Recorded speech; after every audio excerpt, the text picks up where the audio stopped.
ಸುಂದರ ತಾಣ ರಾಜ್ಯದ ಮತ್ತು ದೇಶದ ಅಭಿವೃದ್ಧಿಗೆ ಉತ್ತಮ ಕೊಡುಗೆಯನ್ನು ನೀಡುತ್ತಾ ಬಂದಿದೆ. ಶೈಕ್ಷಣಿಕ ವಲಯದಲ್ಲಿ ದೇಶದಲ್ಲಿ ಅತ್ಯಂತ ಹೆಸರುವಾಸಿಯಾಗಿರುವ ಕನ್ನಡ ಕರಾವಳಿ ಪ್ರದೇಶವು ಅತಿ ಹೆಚ್ಚು ಸಾಕ್ಷರತೆಯನ್ನು ಹೊಂದಿದೆ. ಅದೆಲ್ಲ ತಮ್ಮೆಲ್ಲರೂ ಗೊತ್ತಿರೋ ಹಾಗೆ ನಮ್ಮ ಕರ್ನಾಟಕದಲ್ಲಿ ಅತ್ಯಂತ ಬೆಳವಣಿಗೆ ಹೊಂದಿರುವಂಥ, ಅಂದರೆ ಬೆಂಗಳೂರು ಬಿಟ್ಟು ಅತ್ಯಂತ ಬೆಳವಣಿಗೆ ಹೊಂದಿರುವಂತಹ ಪ್ರದೇಶ ಅಂದರೆ ಅದು ಕರಾವಳಿ ಪ್ರದೇಶ. ಅಲ್ಲಿ ಶೇಕಡ 6% GDP ಕಾಂಟ್ರಿಬ್ಯೂಷನ್ ಏನಿದೆ ಅದು ಈ ಭಾಗದಿಂದ ಬರ್ತಾ ಇದೆ. ಮತ್ತು ನನಗೂ ಸಹ ಇಲ್ಲಿ ಸುಮಾರು 25 ವರ್ಷ ಹಿಂದೆ ಉಡುಪಿ ಜಿಲ್ಲೆಯಲ್ಲಿ ಕೆಲಸ ಮಾಡೋ ಸೌಭಾಗ್ಯವನ್ನು ಸಹ ನನಗೆ ದೊರಕಿದೆ.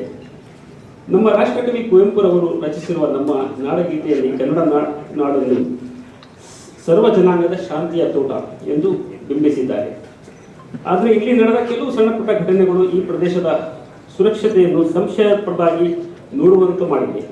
ಇಂತಹ ಘಟನೆಗಳು ಸಮಾಜದಲ್ಲಿ ಅಭದ್ರತೆ ಭಾವನೆ ಮೂಡಿಸುತ್ತವೆ ಹಾಗೂ ರಾಜ್ಯದ ಅಭಿವೃದ್ಧಿಗೆ ಮಾರ್ಗವಾಗುತ್ತದೆ. ಕರಾವಳಿ ಭಾಗದಲ್ಲಿ ಈಗಾಗಲೇ ಸಂಭವಿಸುವ ಇಂತಹ ಘಟನೆಗಳನ್ನು ಸಮರ್ಥವಾಗಿ ಹಾಗೂ ಪರಿಣಾಮಕಾರಿಯಾಗಿ ತಡೆಯಲು ಪೊಲೀಸ್ ಇಲಾಖೆಯು ಎಲ್ಲ ರೀತಿಯ ಕಠಿಣ ಕ್ರಮ ಕೈಗೊಂಡಿದೆ.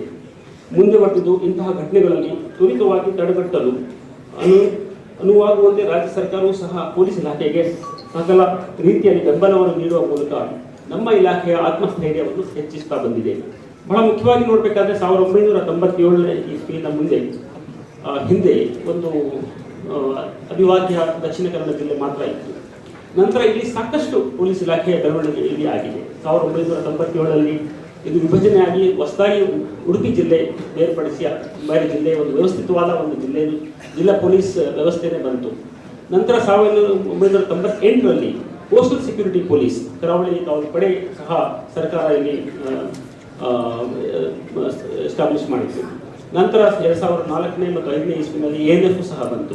ಆಮೇಲೆ 2012ನೇ ಇಸ್ವಿನಲ್ಲಿ ಕಮಿಷನರೇಟ್ ಸಹ ಇಲ್ಲಿ, ಅಂದರೆ ಮಂಗಳೂರು ನಗರಕ್ಕೆ ಸಪರೇಟ್ ಆಗಿ ಒಂದು ವ್ಯವಸ್ಥಿತವಾದ ಒಂದು ಪೊಲೀಸ್ ವ್ಯವಸ್ಥೆಯನ್ನು ನಿರ್ಮಾಣ ಮಾಡಬೇಕು ಅಂತ ಒಂದು ಪೊಲೀಸ್ ಕಮಿಷನರೇಟ್ ಸಹ ಬಂತು. ಸೊ ಈ ಥರ ನೋಡಿದ್ರೆ ನಮ್ಮ ಬೆಳವಣಿಗೆ ಈ ಭಾಗದಲ್ಲಿ ಪೊಲೀಸ್ ಬೆಳವಣಿಗೆ ಏನಿದೆ ಅದು ಅಪಾರವಾಗಿದೆ. ಅದರ ಜೊತೆಗೆ ಇವತ್ತು ಉದ್ಘಾಟನೆಯಾಗುತ್ತಿರುವ ವಿಶೇಷ ಕಾರ್ಯಪಡೆಯೂ ಸಹ ಸರ್ಕಾರದ ಮಹತ್ವಾಕಾಂಕ್ಷಿ ಯೋಜನೆ ಆಗಿದೆ. ದೇಶದಲ್ಲಿ ಕೋಮು ಸಂಘರ್ಷಣೆಗಳು ಸಮರ್ಥವಾಗಿ ತಡೆಯಲು ಪ್ರತ್ಯೇಕ ಪಡೆಯನ್ನು ಸ್ಥಾಪಿಸಿರುವ ಮೊದಲ ರಾಜ್ಯವತ್ತು ನಮ್ಮ ಹೆಗ್ಗಳಿಕೆ ಇದೆ. ಇಂತಹ ಮಹತ್ವದ ನೆರವಿನಿಂದ ಕೋಮು ಸಂಘರ್ಷಗಳನ್ನು ತಡೆಯುವ ಸಮರೋಪಾದಿಯಲ್ಲಿ ನಮ್ಮ ರಾಜ್ಯವು ಇತರೆ ರಾಜ್ಯಗಳಿಗೆ ಮಾದರಿಯಾಗಲಿದೆ. ಇಂತಹ ವಿಶೇಷ ಪಡೆಯನ್ನು ಸ್ಥಾಪಿಸುವ ಮೂಲಕ ರಾಜ್ಯದಲ್ಲಿ ಉತ್ತಮ ವಾತಾವರಣವನ್ನು ಸೃಷ್ಟಿಸಲು ಪೊಲೀಸ್ ಇಲಾಖೆಗೆ ಬೆಂಬಲಿಸುತ್ತಿರುವ ನಾನು ಸನ್ಮಾನ್ಯ ಮುಖ್ಯಮಂತ್ರಿಗಳು ಹಾಗೂ ಸನ್ಮಾನ್ಯ ಗೃಹ ಸಚಿವರಿಗೆ ಮತ್ತು ಸರ್ಕಾರಕ್ಕೆ ನಮ್ಮ ಇಲಾಖೆಯ ಪರವಾಗಿ ನಾನು ಆಭಾರಿಯಾಗಿದ್ದೇನೆ.